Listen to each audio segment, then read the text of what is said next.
Olá, chegamos a mais um devocional no livro de Eclesiastes e já observamos que o autor deste livro ele procurou encontrar resposta analisando os ciclos da vida.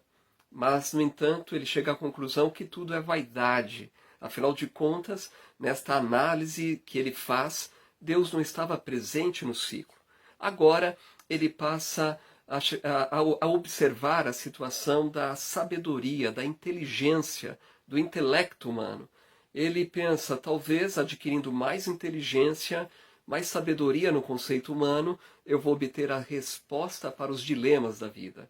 Mas ele não tinha a mesma percepção que João Calvino, que afirmou o seguinte: o conhecimento de toda a ciência não passa de fumaça, onde a ciência celeste não se faz presente e os homens são estúpidos na obtenção do conhecimento dos mistérios de Deus por si mesmo. O que Calvino está afirmando? Está afirmando que o conhecimento humano é uma mera fumaça, não pode chegar às respostas, às saídas da vida que o homem tanto está em busca.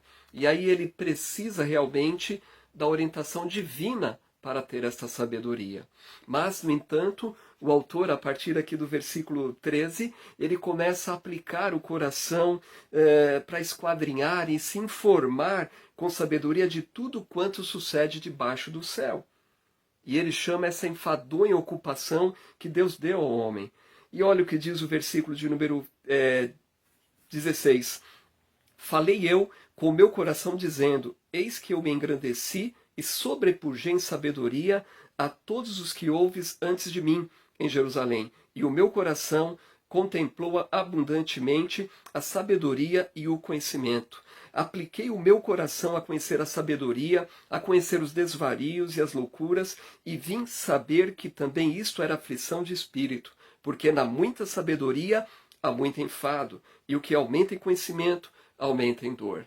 Ele está completamente frustrado, porque por mais que ele tenha alcançado conhecimento, essa inteligência, e indo pelo caminho do intelecto, ele chega à conclusão que há uma futilidade também na sabedoria humana. E o que ele estava passando aqui era por uma situação que o homem passa hoje e que precisa ter uma real compreensão da necessidade do Espírito de Deus habitando para nos dar a direção e as saídas da vida. Olha o que Paulo diz no livro de 1 Coríntios, capítulo de número 1. Ele vem falar aqui a respeito da sabedoria também. No versículo 24, Paulo diz, mas para os que são chamados, tanto judeus como gregos, lhes pregamos a Cristo, poder de Deus, sabedoria de Deus. Porque a loucura de Deus é mais sábia do que os homens, e a fraqueza de Deus é mais forte do que os homens.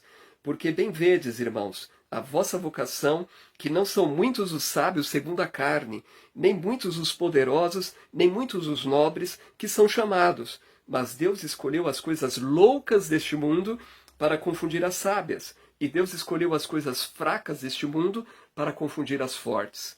Paulo está falando que, em oposição ao pensamento grego que ia pelo caminho da filosofia, Deus apresenta o Salvador do mundo, Jesus, o Verbo que se fez carne, o Deus homem que veio a este mundo para morrer em uma cruz, o que era loucura para um romano. Ver alguém ser crucificado, para um romano compreender que um Salvador viesse a este mundo para morrer em uma cruz, porque afinal de contas, para o romano, só ia para a cruz aquele que tinha uma condenação. E por outro lado, para os gregos, seria também uma falta de sabedoria, uma vez que eles voltavam-se muito para a filosofia, compreender um mestre, um sábio, vindo para morrer numa cruz.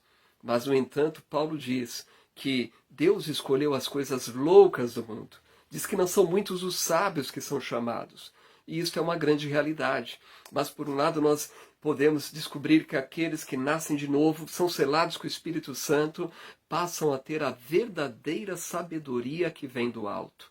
E aí eu quero lhe dizer, nesta época de pandemia e de quarentena, você, meu irmão, independente da classe social que você pertence à melhor classe, se você nasceu de novo, que é a classe espiritual de pertencer ao reino de Deus.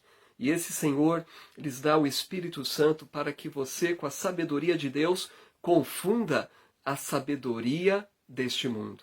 Veja que Paulo diz que Deus não escolheu os sábios deste mundo, mas os loucos, né, as coisas fracas deste mundo para confundir as fortes. E talvez, nesta época que estamos vivendo, é um momento propício para nós confundirmos os fortes deste mundo, levando uma palavra de paz, levando uma palavra de esperança, levando aqueles que estão perdidos a salvação que há em Cristo Jesus. Mas Paulo ele segue dizendo, e Deus escolheu as coisas vis deste mundo, e as desprevisíveis, e as que não são, para aniquilar as que são, para que nenhuma carne se glorie perante ele. Mas vós sois dele, em Jesus Cristo, o qual para nós foi feito por Deus sabedoria e justiça, e santificação e redenção, para que, como está escrito, aquele que se gloria, glorie-se no Senhor. Então eu lhe pergunto, nesta época de pandemia, você tem vivido esta realidade de reconhecer que Deus está lhe dando uma sabedoria que homem algum pode alcançar?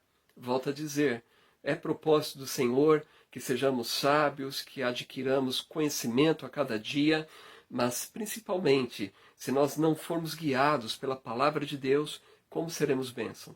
Como encontraremos as saídas da vida?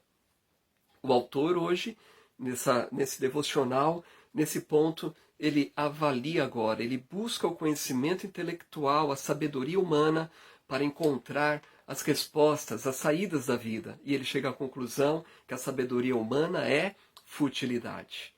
E você está trocando o essencial pelo que é fútil? Está colocando aquilo que é fútil em primeiro lugar? Coloque Deus, porque, volto a dizer, ele nos selou com o Espírito Santo da promessa. Ele escolheu as coisas loucas no conceito deste mundo, para confundir as coisas sábias no conceito deste mundo.